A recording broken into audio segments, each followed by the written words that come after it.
Dave Oates, welcome to the show. It's so good to see you, Dustin. How are you?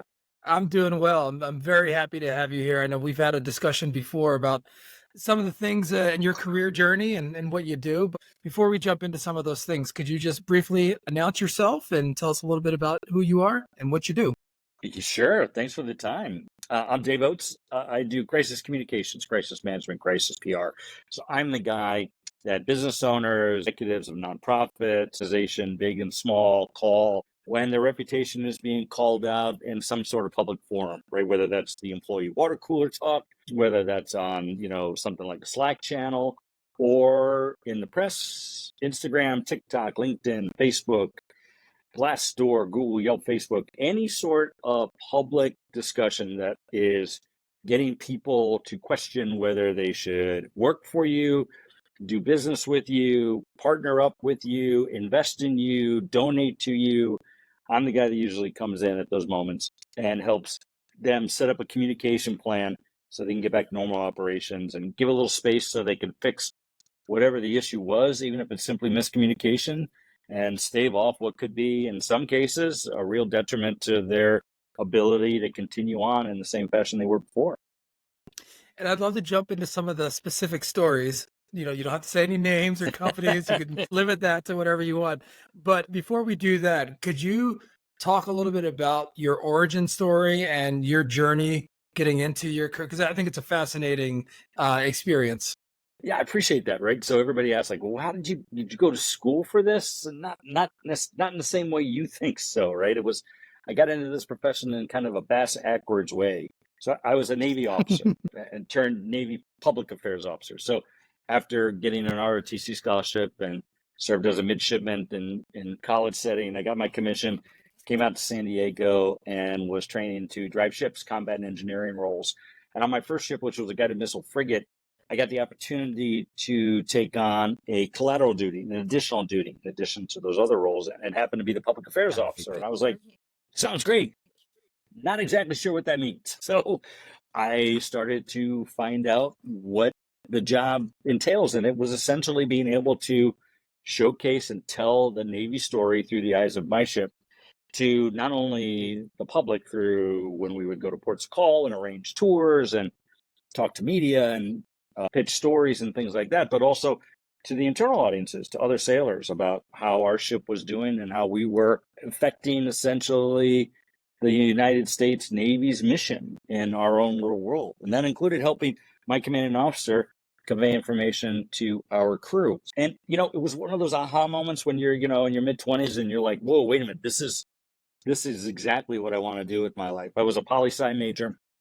I did what I call a footnote of college radio for a nanosecond, and I was a news junkie, and I realized this could be something that I could do for a long-term career. And then it was like, okay, how can I do it in the Navy? Because I found out there were about 200 officers out of something like 60,000 officers that did this as their full-time job, a handful of which were in San Diego, where I was based, so off-duty hours. And when I could get off the ship, I just basically knocked on these guys' door and was like, "Sir, I'm Lieutenant Dave Oates. I'm on board USS Sides. How do I get your job?" And they were so great about taking me under their wing. And when I could get volunteer time off and things like that, I'd shout at them when they'd have press conference or different other events that were going on. And they showed me, what their job was entailed. And then they were helpful in helping me navigate through this big, thick bureaucratic process to basically go in front of a review board in DC to request to change from basically a ship driver, surface warfare officer, to a public affairs officer. Third time was the charm. Perseverance is something we all have to learn. And so after about an 18-month period and 3 review boards, I got selected. And then I got sent to a 2-month defense information school. Essentially, think about it like almost like an immersion school for PR, that we were basically 40 hours a week of classroom instruction plus assignments afterwards and things like that, and sort of simulated settings.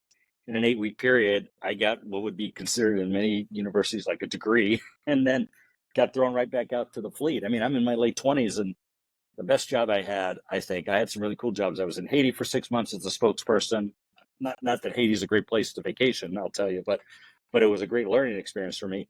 But then the last assignment I had on active duty, I was the public affairs officer for the aircraft carrier USS John C. Stennis, and the 8 other ships in the battle group that went with us. So think about it like a corporate communications head of 7,500 person organization that traveled halfway around the world and back. I had 7 fantastic journalists, some of whom I still keep in contact with, and we ran 4 channels of television, an FM radio station. We had a daily newspaper on board. I'm 29 years old. I had no business doing that. But the beautiful thing about the Navy is that they put you in the deep end of the pool and give you some critical thinking skills, and off you go. And as expected, crisis was just part of the things we had to work on. I had plenty of those, from aircraft accidents to mishaps to Marines behaving, sailors and Marines not living up to their standards from that one there, and making the rest of us look bad, and we held them accountable for that. And I was the one who was speaking to the public about that. So, those kind of scenarios were things that I learned very early on. And then I went into the private sector, worked for a couple of tech firms, and then went on my own and started doing crisis communications full-time about 6 years ago, when, for a whole host of technological reasons, everybody gets to take a pot shot at somebody. I saw a market need, and quite frankly, I wish I'd done it 10 years ago. That was a long answer, Really? Dustin, but hopefully that gives you a little overview of how I got into this. No, that's great. And there's so many different things that I'd love to dive into there. One, the fact that you found, when you say like I had that aha moment in my 20s, I didn't have many of those moments in my 20s. It took me, I'm still trying to figure, I think we're all still trying to figure out, but the fact that you said, I have this ability, I have this desire, I have this talent, and you were able to find a place for it and people took you under wing, I think it's quite remarkable. And I'd love to hear those stories about people that have those mentors or can find that level of support, or those people that support them and help them find their path. I mean, that's a big part of why I do this podcast, because I love those stories, and I feel like I wish I had more of them in my life. And this is my way of doing that, is hearing other people's experiences. Yeah. I appreciate you bringing that up, because I will credit my military background for my success today. And not to say I didn't learn things along the way, and I went back and got my MBA, and I experienced, tried different things and not succeeded in certain areas and all that. But the foundational elements of being 9 years in the Navy was critical, not just because it gave me the opportunity to sort of learn a career in public affairs for all the academic and experience that I said that I achieved, but the military operates almost in an apprentice style training format. There are great classroom curriculums and training programs that they have in place, and important that they do. The on-the-job training that is inherent in military culture, at least it certainly was for Navy culture, where you are basically shadowing people senior to you who mentor you along the way, teach you not only how to do some sort of technical specifications, but in the case of me as an officer, teach you how to be a leader, teach you how to think critically, teach you how to think critically quickly.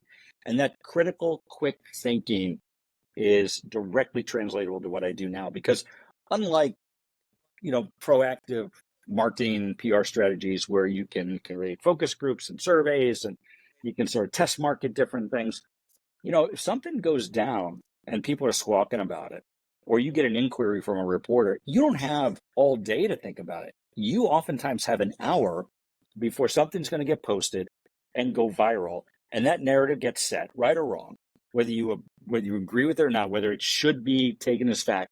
In this day and age, if it starts to develop momentum, people believe it to be true. So you as an organization, as an individual, have to be able to counter it. And how you counter it, how you message it, how you express yourself with empathy and action towards whomever else is making a claim is so critical. And the Navy taught me a lot of that fundamental foundational mindset that I was blessed to be able to have that experience. You know what? You took the initiative to actually reach out to some of these people. I think is something that should not be overlooked, though. I mean, it's great that they, foster that type of environment. But one of the things that I'm seeing, especially as I work with some younger professionals in, commercial real estate and business, some people are introverts, and it's a little harder to get them to reach out, to tap somebody on the shoulder, to push forward on things. But the fact that you were able to do that, I think, is a huge part about your character and what you do that should be recognized. Well, thank you for that. I came about it through the School of Hard Knocks. I was I've always been an extrovert. And I didn't take a speech class in college. I was the guy that you told to shut up and let somebody else talk in class and that kind of stuff. But that aside, I guess I was brought up with a mindset that, do what you're told and everything will be fine. And I'll go back to my Navy days. You have that mindset, you're not being effective, because there are circumstances where there's no right answer, there's no clear answer, there's no definitive answer, and you have to rely on your judgment to get through that, and also have to anticipate what's forthcoming in an operational environment. And so with that, I learned, when I wanted to really pursue something, that I needed to have that same mindset for myself. If I really wanted to go after a career that I'd had no real introduction before somebody handed me this part-time duty as almost a check in the box, then I realized it was incumbent upon me to go create that opportunity. And you're right. I teach at San Diego State, and one of the things that I'm teaching the juniors and seniors who are taking my class is that they're enough. I emphasize that over and over again, that you are enough.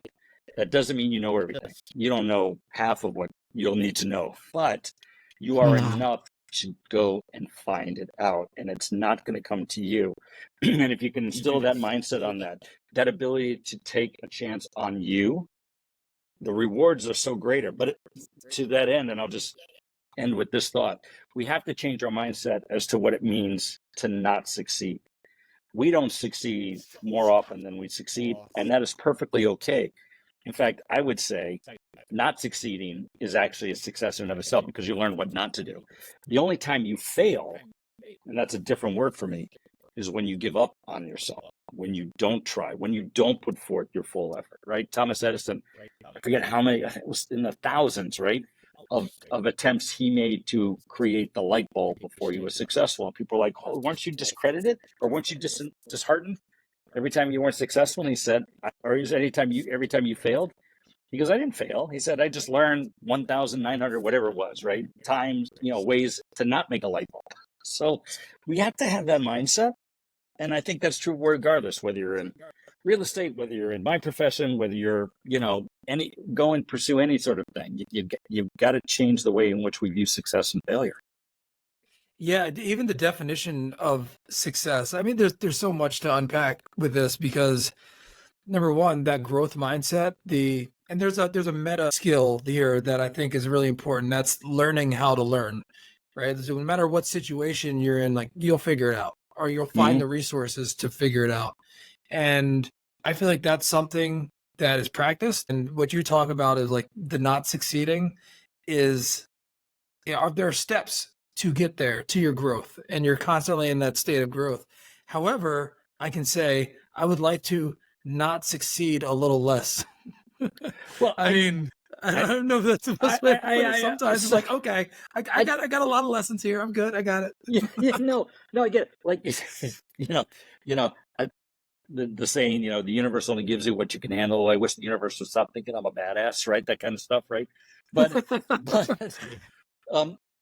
I guess I would change it differently. I change that sort of mindset. I don't know if I'm necessarily concerned about how many times I don't succeed, but I would rather not succeed at the same thing once. In other words, I don't want to relearn the same lessons over and over again.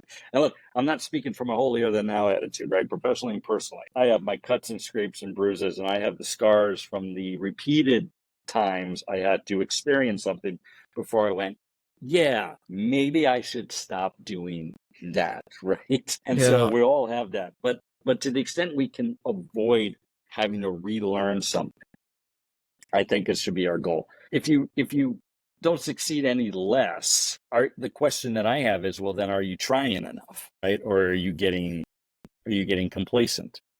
Or, and if you're happy, cool, right? Knock yourself out. But if you in the back of your mind say, woulda, coulda, shoulda, or if only you should listen to that, because it's telling you need to take more opportunities to learn and to try. Yeah. Well, I would say one of the things that, and I love this. I love this conversation because 100%.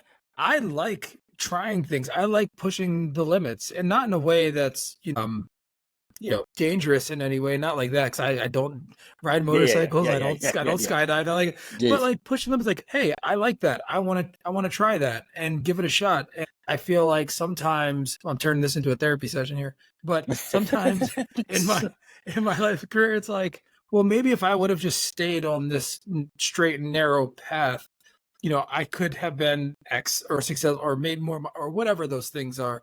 But like I've been trying different things throughout my career, and I like the people that I meet. I like what the person that I've become. But yeah, that does creep in sometimes of like maybe I adventured a little too much in trying different things. Maybe not. Hey, I don't know. I I waver. know. Hey, look, and I appreciate this therapy session. Thanks for saving me the $200 I normally would spend on this during the week. I appreciate it. No, but Oh, I agree. you're the therapist. You're Yeah, the physician, heal thyself, right? We all go through that, and I think so. Sort of circling back, right before people listen to this podcast, going, "What the hell's wrong with these two?" The idea in my world, right, and I think it's true for leaderships or people who are entrepreneurs or looking for new ventures, is the term you have to be what I call confidently vulnerable, which sounds like an Mm, oxymoron, but it really isn't. It's the confidence that you can try new things and you can learn from them, and ultimately, if you step up to the plate enough, to borrow baseball vernacular, and you swing at pitches, you're going to get your hits, right? Now you've got to be calculated on that. You don't want to throw pitches in the dirt. You want to get out of the plate when it's something's coming at your head, right? So you don't make unnecessary risks. But don't be afraid to necessarily try new things. And more to the point, in my little world of crisis, and where I get involved, is when an organization can't be vulnerable enough to recognize where they need to admit that they didn't do something perfectly. And look, I get it. There are plenty of examples where people, individuals, competitors, rivals, government officials will overstep their bounds and make accusations of an entity or an individual that are completely unfounded, right? It's total BS. But oftentimes, as my grandmother said, there's three sides to every story. Three: yours, mine, and the truth. Somewhere in there, you did something that made, without malicious intent, right? Without any sort of desire to harm somebody, you did something that didn't meet expectations. You didn't meet your own expectations. You didn't follow through. We're all human. We are a really flawed species. And so that's going to happen. And if you can be confidently vulnerable to admit when those happen, with empathy and action, then you wind up diffusing most of the crises that I get involved. Because when I do that, people get into bunker mode, right? And especially because we're all so fixated on what people are saying in this virtual meta world, to use your meta, that we are now so addicted towards. Present company accepted. I've had to put in checks to myself in order to do that. You can be vulnerable enough to do so. You diffuse the situations at hand, and for those that aren't, especially when they really is something they need to fix and they need to be open about that, I get in, and it'll cost you a lot of time and a lot of money. a couple of questions on that, Yeah, because okay, let's say a company wants to be vulnerable and admit but there's a legal side of this too, right? And are sure. they admitting fault? I mean, I'm sure that has to be something that gets weighed in the process. Yeah, at least half of the matters that I work on involve litigation. In fact, attorneys tend to be my biggest referral partners. They're the ones who are calling me into a matter because of something they're working on. Without question, right? If you are going to make some statements, there should be an evaluation about how much risk the company takes on by admitting something that then provides them some liability exposure. Somebody can sue them or something like that based on something that's said. And there are ways to check that as well. But I would also submit you can reduce the risk of liability to such a degree that you go out of business. I'll give you an example. There was, in my backyard, I get clients from all over the country, but in my backyard, I didn't work on this. There was a large healthcare organization that was the victim of a ransomware attack. And it didn't affect a lot of the sensitive information, but it took their scheduling system, their online scheduling system, and their billing systems offline. And for 2 weeks, this healthcare company, through official statements, would only say that they were suffering from an event. That was it. Everybody else knew it was a ransomware attack, right? Walk like a duck, talk like a duck. It was a duck. And the reason they did is because the lawyers involved said, please don't say anything else from that. You don't know the full extent. You don't know the circumstances we're dealing with. And I don't know this to be sure, but when it's that long, at least in my experiences, the organization that took it down wasn't some kid in mom's basement. It was an organized crime syndicate from somewhere overseas. Pick your your nation that was attacking your system. But because they weren't transparent enough and empathetic enough, 2 weeks was an eternity, and patients went elsewhere in some cases. And certainly the goodwill that this medical organization, this nonprofit medical organization had, was eroded, right? I mean, we're still talking about it years later. This thing happened pre-COVID. And, or excuse me, not pre-COVID, right after COVID. So it was like 2021 or something like that. So 3 years later, we're still talking about this. That's not a good sign, right? So yeah, you need to certainly keep in mind the legal liability, but recognize that if you do not showcase an empathetic, authentic, action-oriented response quickly to a crisis, you're not going to have any customers. You're not going to have any investors. You're not going to have any business partners. Lawsuits are still going to come regardless. And I just put that out there as food for thought. When you're faced with crises, are you numbed by it in any way? I mean, have you seen so much that you're kind of like, oh, this one of these guys again, or like when these things come across your desk or hit your inbox? I mean, do you still get excited? Is there like a rush? Is there a challenge that you get with the different things? Yeah. So I really appreciate the question. The answer is no, I'm not numb to it. But I will say that with experience comes perspective. For many organizations, they're seeing, and understandably so, their professional and by extension, the executive's personal reputation flash in front of their eyes. And so this is a real genuine anxiety laden time for them, right? They don't know which end is up. And because I've seen different things beforehand, I often can come in, and I pride myself on coming in as sort of the voice of reason. Like, okay, here's the path forward, and let's get moving on that. Let's move forward quickly to do so. But hopefully I express the same empathy and action to this organization and individual that they need to do for their audiences, because it is a tough time. And look, I also have the luxury of selecting clients that I want to work with. And I've worked with people who were going to go to jail, like for something that they did wrong, for criminal acts they committed. So I don't shy away from that. But in all those cases, they're generally, they're white collar crimes, and they're people who lost their head, and they are now so remorseful for that. And they are ready to stand tall and be held to account for that one and then make amends. And if those individuals come in, to my virtual door or physical door, I'll help them all day long. The ones that want to use me as a human shield, the ones that want me to, and we've got plenty of national and global examples of that currently. You just pick a courthouse in New York and you can see that, right? Not to get political, but I mean, come on, you've got to.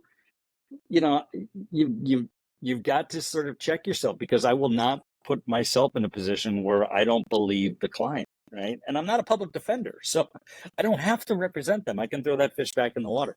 But I will also answer it this way, just to finish this thought that you would ask me about, am I numb to it? No, I'm not. I do not try to take on the stresses of the client. It's my job to be able to provide perspective, and I don't want to necessarily get walled into that.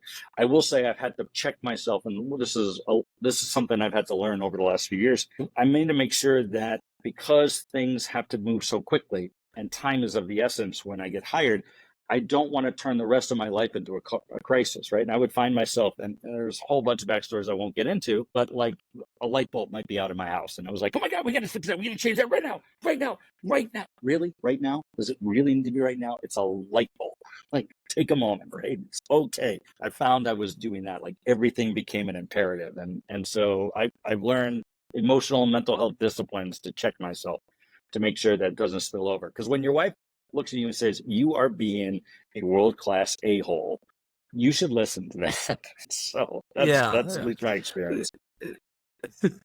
So I really like what you talked about balance before in another regard, but I'd imagine here, and based on what you're saying, having that perspective of calm and balance, but you've seen it before, maybe not exactly this.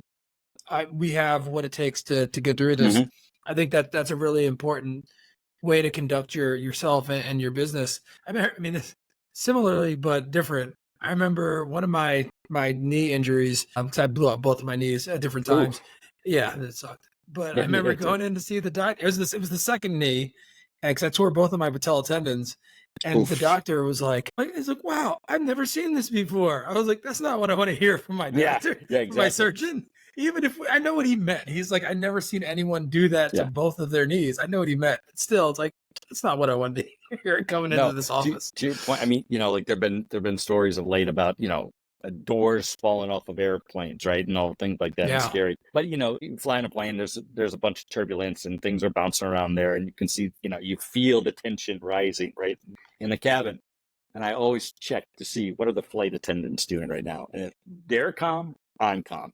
When they're freaking out, then then I'll get concerned. But if they're looking around like That's a good point. just another day at the office, then I think we're going to be okay. Yeah. Question about the profile of the companies or the people. Again, you don't even have to answer if you don't want to, but is there something that you see that's a common theme of your clients? So People getting over their skis or being a little bit too ambitious or doing something. Is there anything that you can share? yeah, no, sure. So I have the privilege of working with organizations, big and small, nonprofit, for-profit, right, various industries, locations, and all of that. I mean, from sports entertainment companies of $500 million to literally $2 million local nonprofits doing good work in historical preservations, right, of a neighborhood or things like that. And in most instances, the reaction by the players involved tend to be the same, right? And I guess I would categorize it this way. First off, it usually involves somebody being candid and forthright at a time where they feel they just can't be, whether that's a legal reason or they feel like they just don't have the space to sort of show a little bit of vulnerability or things like that. They will all find themselves in that position. And then the types of things that they face are very similar. And they involve people, an employee taking a pot shot at you, or claims of harassment or hostile work environment or wage and hour or favoritism or whatever, big and small. The CEO is not doing what they're supposed to, and poor product or service deliverables. That right there, or perceptions, I should say, that encompasses 2/3 of the kind of things I work on for big and small. The other third are wickedly out of nowhere. Like I was the spokesperson and media relations person about a year and a half ago for the farm in San Mateo that was the site of the mass shooting where a farmer killed 7 people, critically injured, and 8 before turning himself in. He didn't kill himself; he turned himself in. That's something that I've dealt with murder cases before, but a mass shooting that was a first, right? That was sort of an escalation of things that I'd seen beforehand. Mass accidents, overturned tractor trailers involving casualties and property and spillage, those kind of things I've dealt with. Those are, I think, the things that people, when they think of crisis, that's what they think, right? Or like mass demonstrations on college campuses and all that. By the way, Columbia University, call me. But I just, big or small, the things that everybody deals with involve people. And it's very hard in this day and age for individuals to feel like that they can be open and transparent and vulnerable. And the more you can be, Doesn't mean that you're weak. It doesn't mean you're not a good leader, especially if you still hold true to your convictions. But to be a little bit more authentic gets you out of certain circumstances, or at least doesn't escalate the problem you're currently facing. The more I can help businesses and organizations do it, the better it is for them. So I guess when I asked before, are you numb to it? I guess I should say, when you're faced with something, like, do you feel your like tension rise the same, or is it like you notice it and then you quickly come back to baseline? Like It's how do you do you know what I'm yeah, saying? Like do you yeah. feel the rush, if you will, like, oh, like here's another case, like, I don't know the best way to ask that question, but I think you get it. No, Like, I how do you no, come no, back to that baseline to act I efficiently, effectively, in a timely manner? I follow you, right? And this goes back to my military training. Is when there would be accidents, mishaps, whether we were trained or not. The idea was that I would be focused on, okay, you know what you have to get done. Let's stay singularly focused on that. Tune out some other things that you're feeling to get this thing done and get this thing done now. And we trained on ships for shipboard fires and hot war environments where somebody was shooting at us and it was causing equipment and people casualties and things like that. And you'd work on that. And in the crisis communications world, accusations and things that are starting to go viral on Instagram or LinkedIn or Facebook, you got to respond to that quickly. So I get kind of focused on that, where I have to check myself. Again, not necessarily taking on the stress of the client, but I find that when the matter starts to diffuse and starts to wane, is when all those things you blocked out, all those emotions, all those sort of, triggering events, I guess, for lack of a better word, for me, come to the surface. So I need a downtime to check myself because it can mess with your head. And I don't think I'm alone in this one. I mean, I'm just talking about it from my little PR world, but everybody will have that moment, right? You have a serious problem. Somebody gets into an accident, right? Somebody gets in a car accident. You're taking a loved one to the ER. You're getting them checked out. You sort of get into that focus mode. And then it's after the doc comes in and says the person's going to be all right, or here's the seal and here's the recovery, is when you sort of let yourself relax and open up. And then you see all of a sudden somebody loses it right there, right? Because now they're just feeling all the things they blocked out. And that's it for me. So I practice daily mental health exercises, meditation. I picked up guitar again after a long absence, jamming with a bunch of friends of mine for once a month. A couple guys up in Orange County who are salt of the earth people, and others as they come in. My wife and I go on hikes. I love to cook, and teaching actually that I do at San Diego State is a nice respite for me. It really helps get my head out of the day-to-day stuff, and I think that's important for everybody.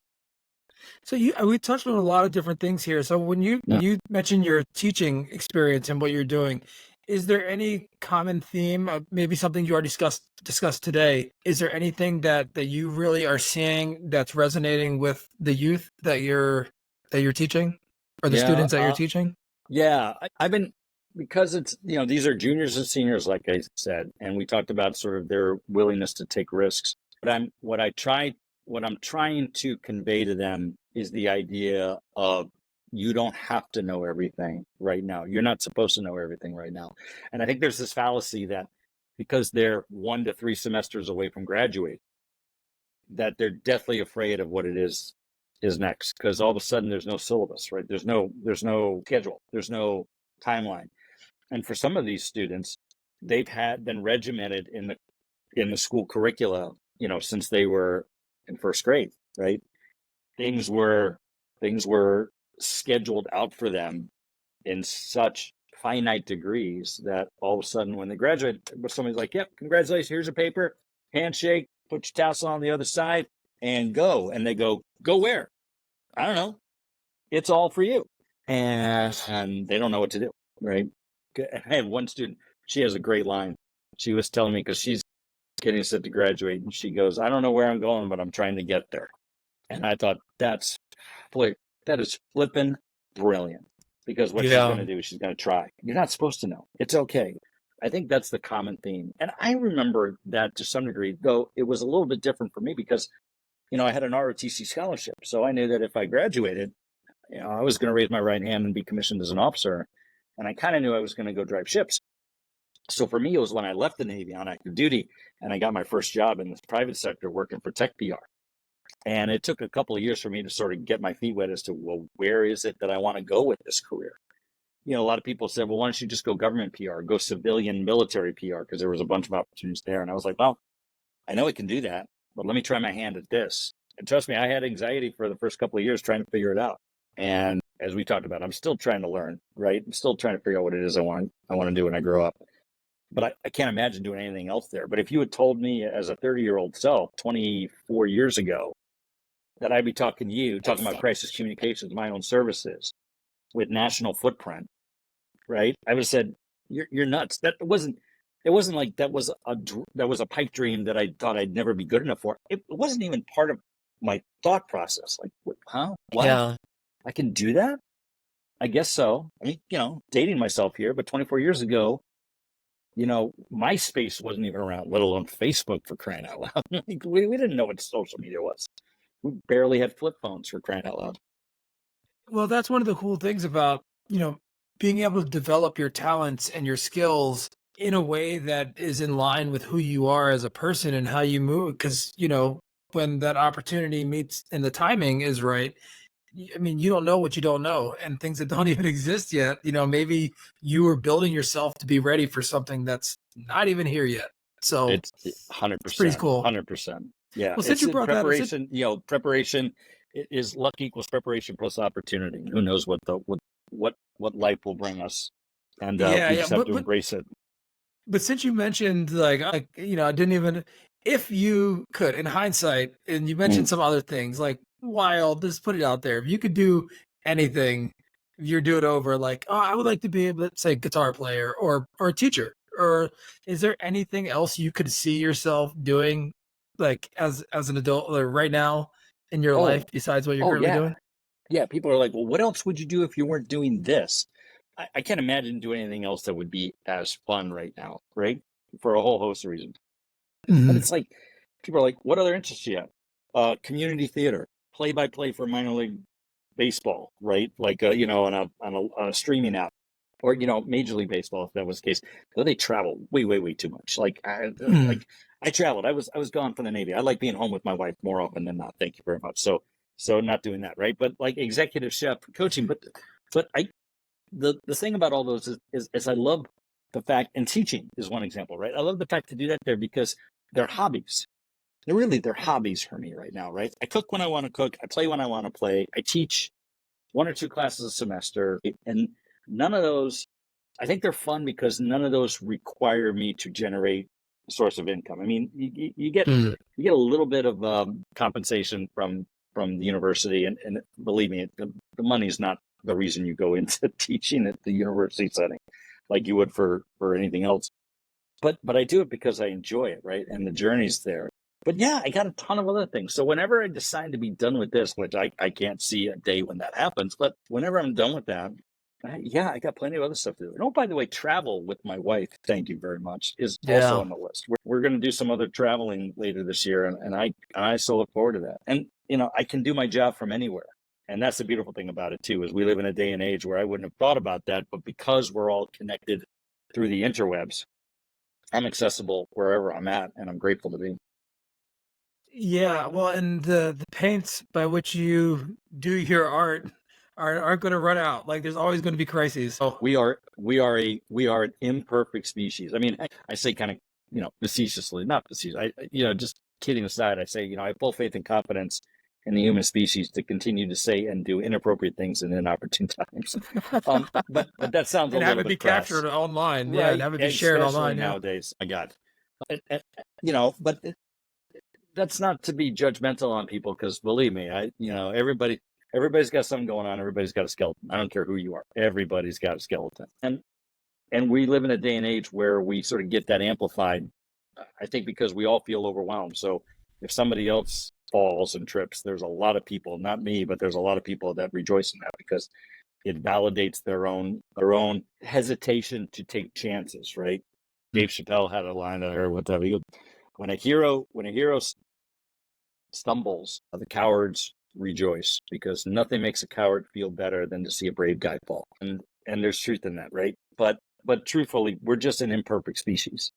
We try our best, and we have an emotional we have an EQ and an IQ that are at such high levels that it gets in our own way. So Now, to the degree I can help people be vulnerable and get through that, I feel like I'm doing a really good service. well, Dave, thank you so much for spending this time and sharing your story and then some of the your journey and everything that you've been through. Is there any parting words that you want to share, or how people can find you, who should find you, where they can reach out to you?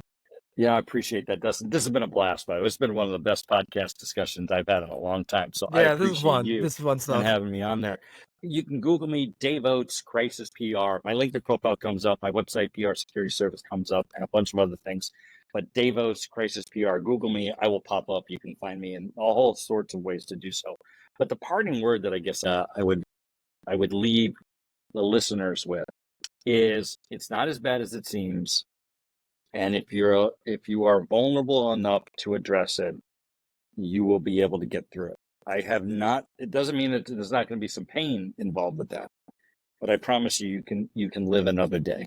And I think if nothing else, I hope people take that to heart, because we live in this world that, as imperfect as we are, we do offer people a second chance if they're just open, honest, transparent, and vulnerable enough to do so. Sage words. Thank you, Dave Oates.